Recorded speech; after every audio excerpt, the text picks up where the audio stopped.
Hi friends, സൈക്കിളൊന്ന് നിലത്ത് വീണപ്പോൾ carrier ഒരല്പം നീങ്ങി. രണ്ടാമത് ക്യാരിയർ ഫിറ്റ് ചെയ്യാണ്. ആദ്യത്തെ പ്രാവശ്യം ഫിനിഷിങ് ഒരല്പം കുറവായിരുന്നു, ക്യാപ്പൊക്കെ പുറത്തേക്ക് വിസിബിളായിട്ട് നിൽക്കായിരുന്നു.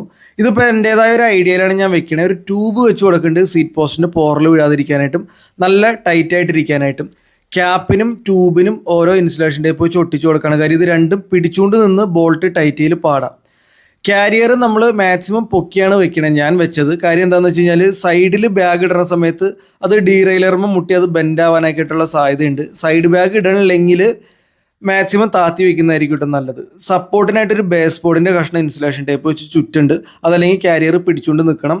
അതിനുശേഷം ലെവൽ നോക്കി കസറ്റിൻ്റെ ഭാഗത്തൊരു അല്പം വീതി കൂടുതലാണ്. ഞാൻ നേരത്തെ പറഞ്ഞ പോലെ ഡീറെയിലറിന് ബുദ്ധിമുട്ടില്ലാതിരിക്കാനായിട്ട്. ഫൈനൽ ലുക്ക് ഇങ്ങനെയാണ് വരുന്നത്. 3/4 മണിക്കൂറത്തെ പണിയായിരുന്നു. പണി അറിയാവുന്ന ആളുടെ കൊടുക്കുകയാണെങ്കിൽ 10 മിനിറ്റ് കൊണ്ട് തീരും. നല്ല ഫിനിഷിങ്ങിൽ കിട്ടിയിട്ടുണ്ട്. അടുത്ത വീഡിയോ ആയിട്ട് നമുക്ക് വീണ്ടും കാണാം.